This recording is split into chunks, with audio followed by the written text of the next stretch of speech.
There's going to be a runoff election in Mississippi for U.S. Senate.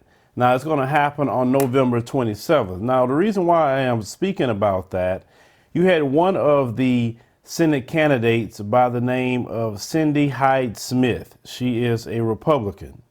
Now, she had made a statement during an appreciation for a cattle rancher by the name of Colin Hutchinson at a just outside event. Now, I want you to hear exactly what this woman states, and not only pay attention to what she states, pay attention to the reaction of what she said. Let's roll that clip. I would fight a circus off if he invited me to a public hanging. I'd be on the front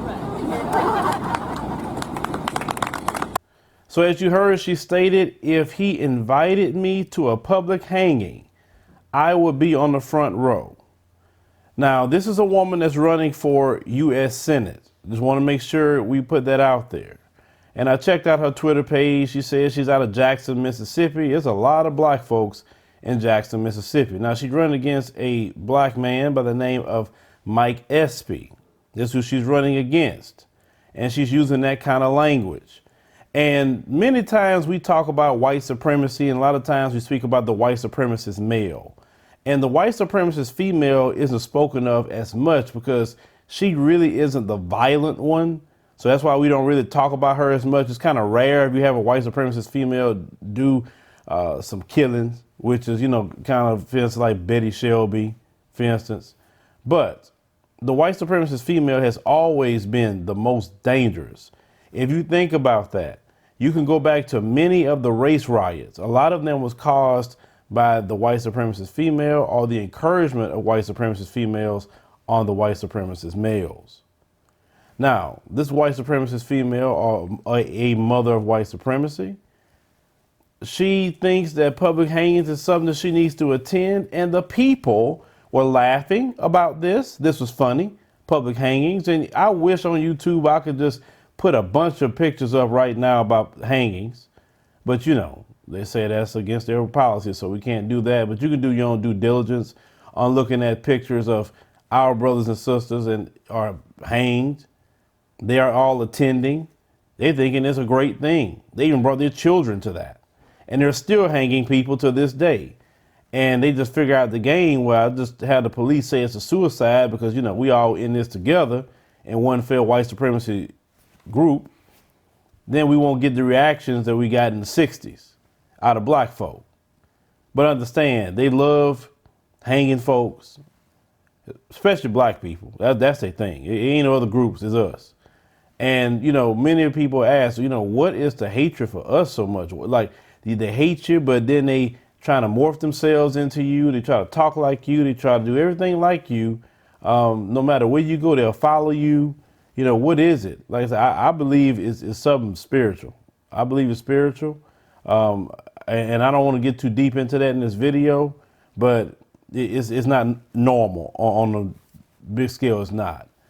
We have people that write us from different countries, and even I had one brother write me out of Kenya and say, I really would like to visit the U.S., but man, it's like I'm more safe in Kenya than a lot of you guys are. You say, you feel bad for what we go through in this country. He said because all the things that he's seen with the open racism. But the thing is, the positive thing out of all of this and what this woman has done is not only having her be up front, because I always say it, I like my white supremacists up front.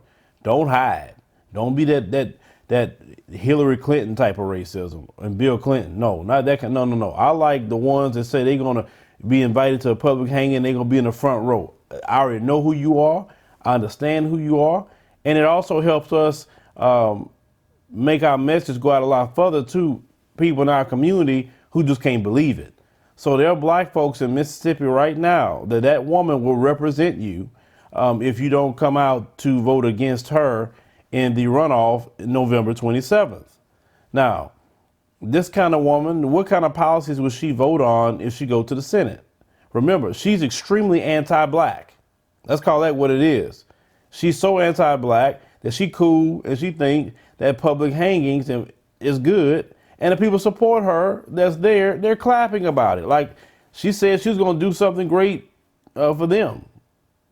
So this is just who the white supremacists are. And I love when they expose themselves. I love it. I love it. I love it, ladies and gentlemen.